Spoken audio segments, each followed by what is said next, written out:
Bismillahirrahmanirrahim. Assalamualaikum warahmatullahi wabarakatuh.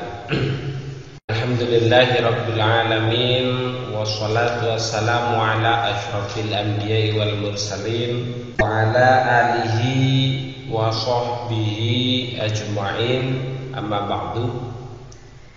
Alhamdulillah, para hadirin pemirsa dimanapun Anda berada, atas berkat rahmat dan pertolongan dari Allah Subhanahu wa taala,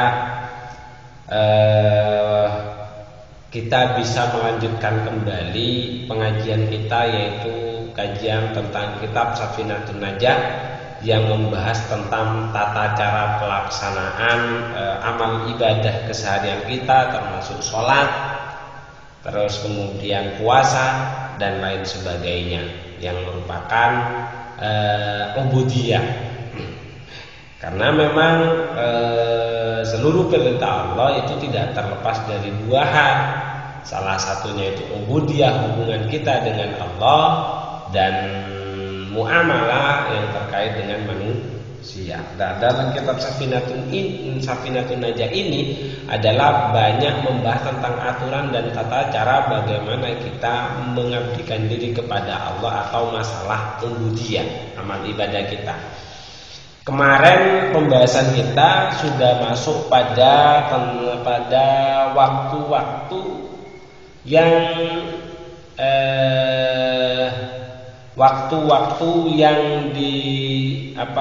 waktu-waktu sholat.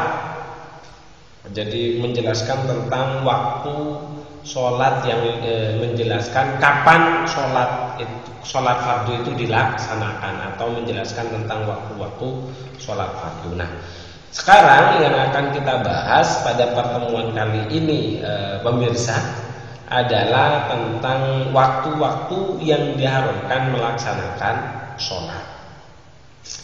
Baik, sebelum kita mulai kajian kita pada pertemuan kali ini, baiknya kita awali dengan pembacaan suratil Fatihah, agar apa yang kita pelajari pada pertemuan kali ini dijadikan oleh Allah sebagai ilmu yang bermanfaat dan barokah.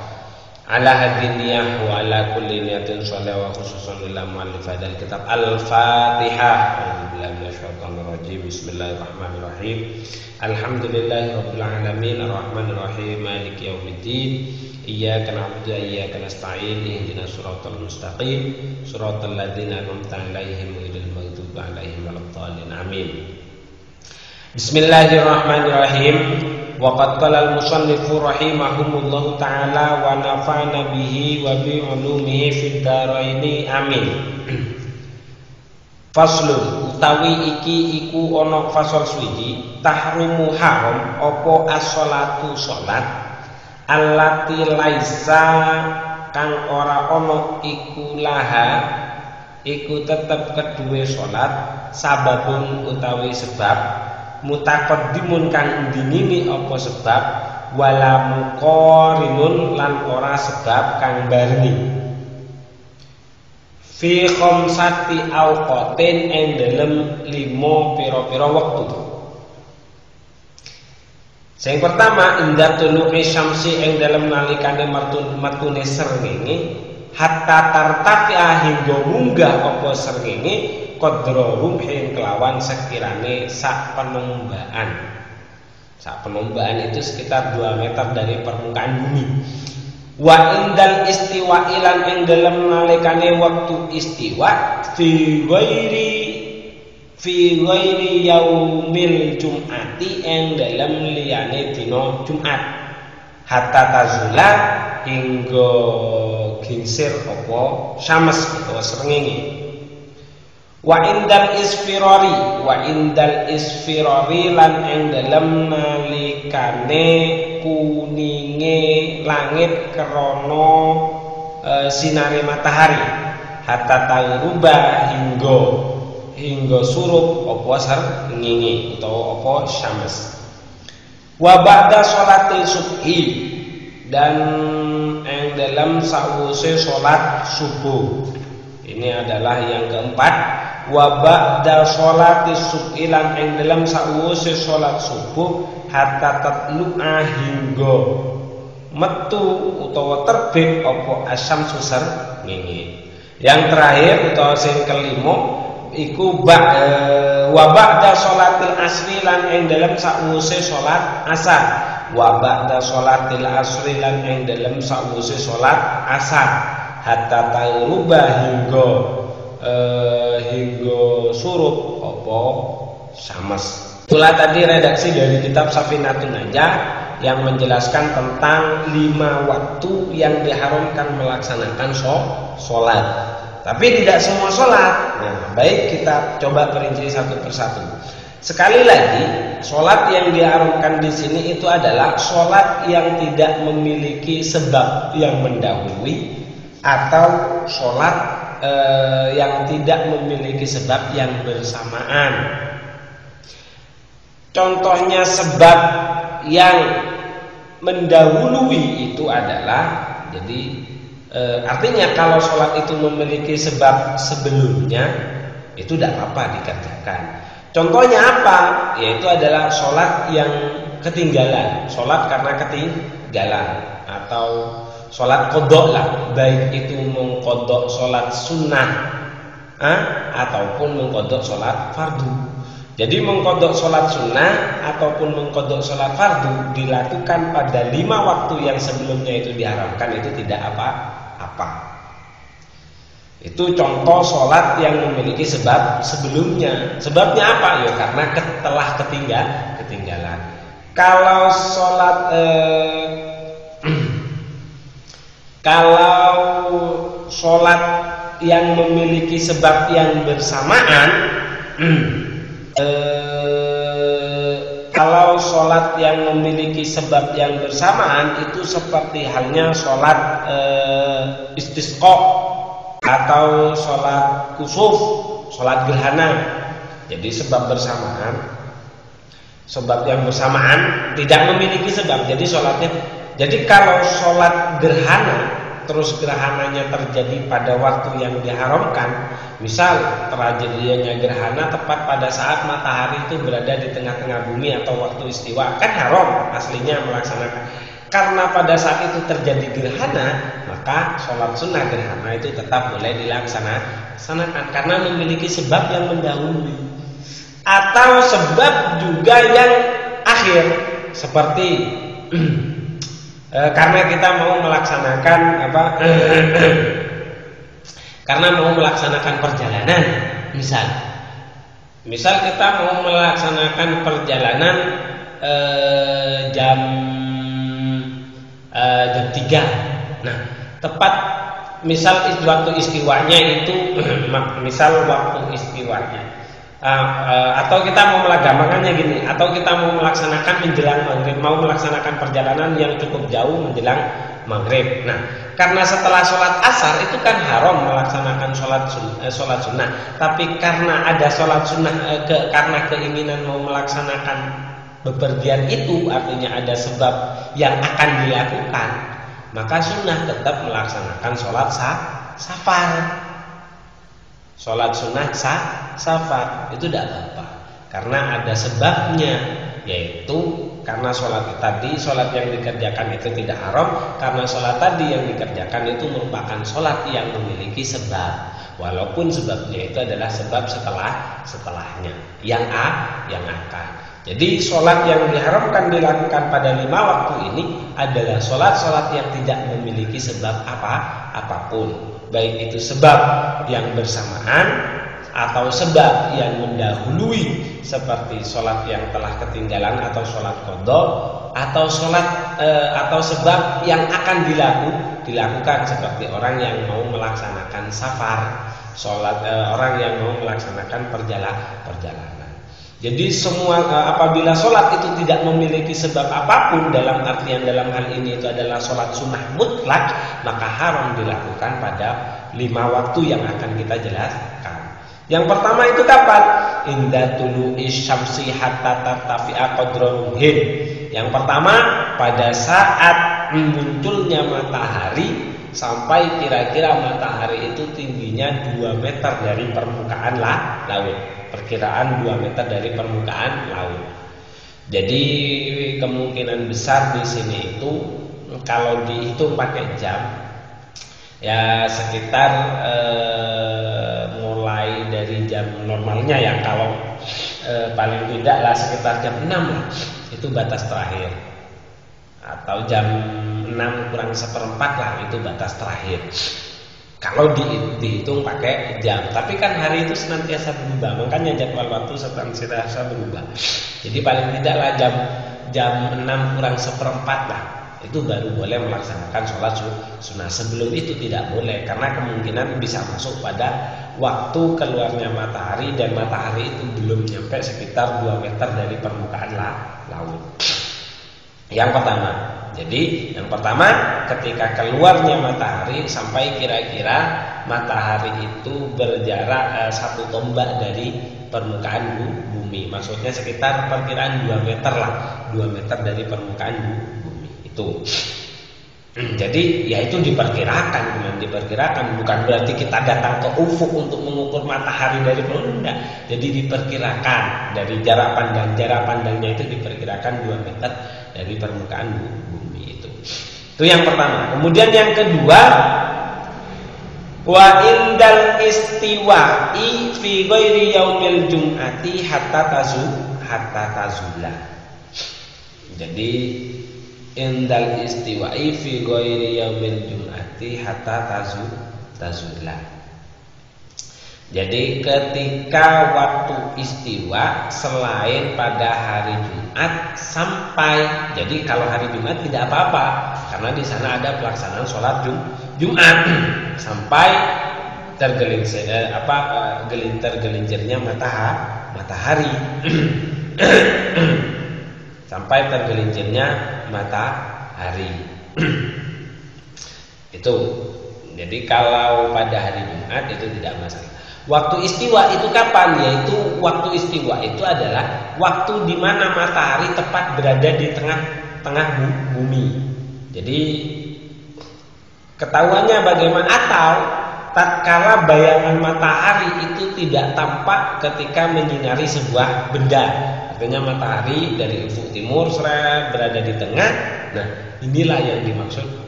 Kan kalau berada di tengah, sinar bayangan sebuah benda kan tidak ada. Ini yang dimaksud dengan waktu istiwa.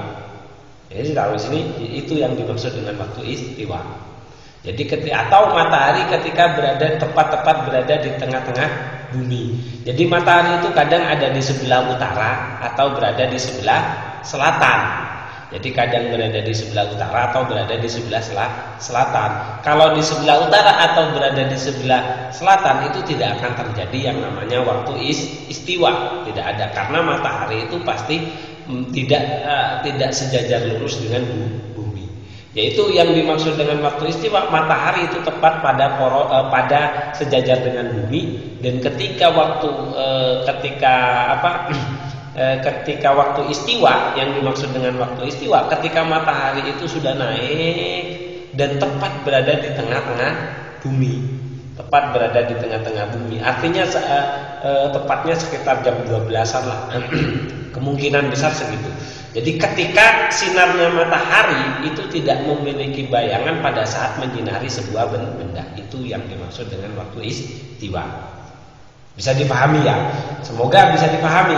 Jadi waktu istiwa itu adalah waktu bayangan matahari itu tidak memiliki bayangan pada saat menyinari sebuah benda. Tepatnya itu berada di atas. Kalau berada di tengah maka itu akan tampak. Misal di sini mataharinya enggak. Tapi kalau berada di sini maka tidak akan tampak karena bayangannya itu akan tertutup oleh benda itu sendiri. Jadi seperti ini. Tuh. Itu yang dimaksud dengan waktu istiwa. Sampai kapan? Sampai tazula.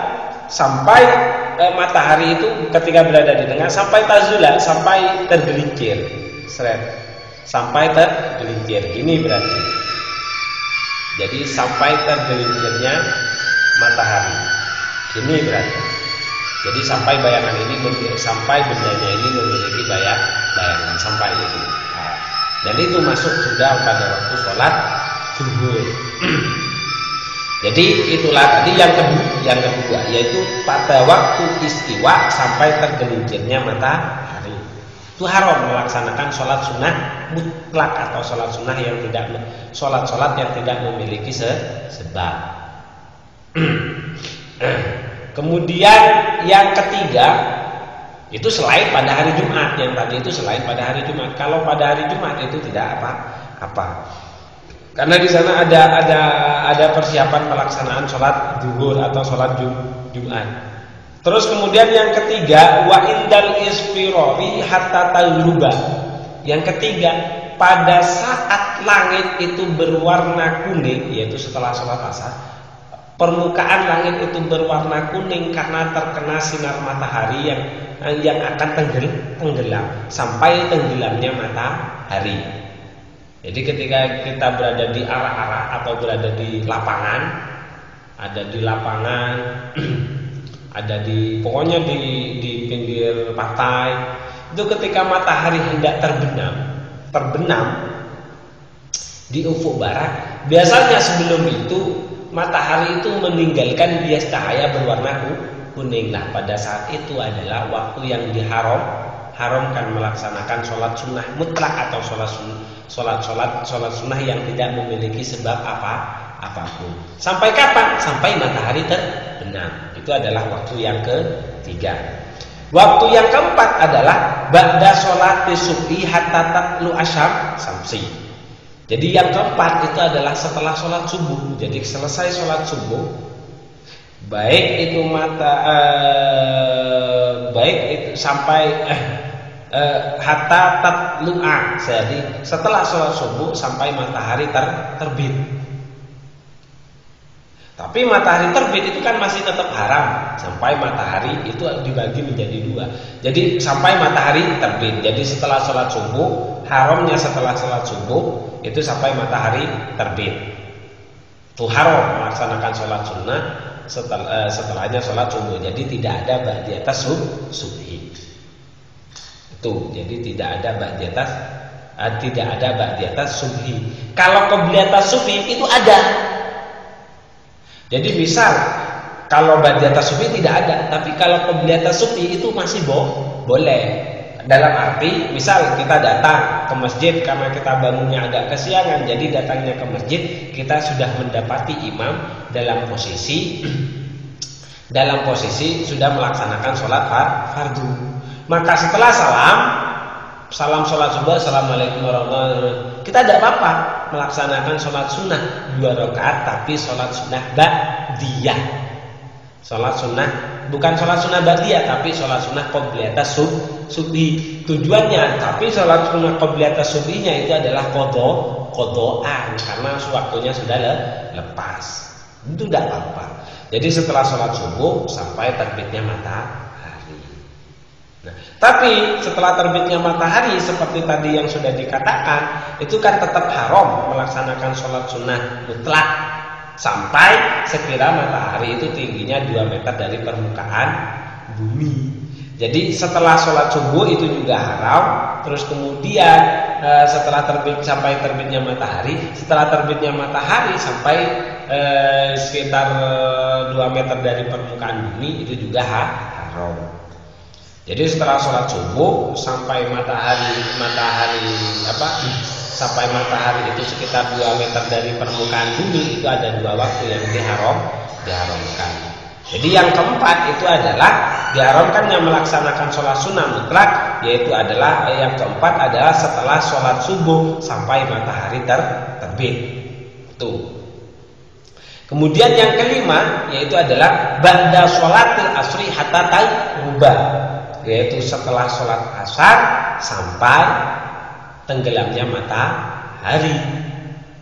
Setelah sholat asar sampai terbenamnya matahari. Jadi setelah sholat asar terus itu diharamkan sampai matahari itu terbenam. Jadi sebenarnya kalau diringkas dari 5 waktu ini cuman ada 3 saja. Yang pertama itu adalah setelah sholat subuh sampai matahari itu sekira 2 meter dari permukaan laut. Itu sudah memasukkan sampai terbitnya matahari sampai itu. Jadi satu. Kemudian yang kedua itu sudah ada 2 waktu. Kemudian yang kedua itu adalah pada waktu istiwa sampai matahari itu tergelincir, ya kan? Terus kemudian yang ketiga yaitu setelah sholat asar sampai matahari terbenam. Dan itu sudah memasukkan pada saat sampai permukaan langit itu berwarna kuning karena matahari mau terbenam. Intinya cuma ada 3 kalau mau diringkas. Tapi di sini masih diperinci lagi karena itu dianggap waktu yang berbeda diharamkan melaksanakan sholat, yaitu menjadi 5. Yang pertama tatkala matahari itu terbit sampai tingginya matahari itu sekitar 2 meter dari permukaan bumi pada waktu istiwa. Jadi pada waktu istiwa sampai matahari itu tergelincir. Kemudian pada saat matahari itu pada saat permukaan langit itu berwarna kuning karena matahari mau terbenam sampai matahari itu terbenam.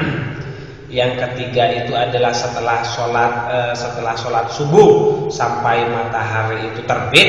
Dan yang kelima itu adalah setelah sholat asar sampai matahari itu terbenam. Itulah tadi beberapa hal yang bisa saya sampaikan terkait dengan waktu-waktu diharamkannya melaksanakan sholat sunnah mutlak. Jadi itulah tadi beberapa hal yang bisa saya sampaikan terkait dengan waktu-waktu diharamkannya melaksanakan sholat mutlak. Mungkin itu saja yang bisa saya sampaikan pada pertemuan kali ini.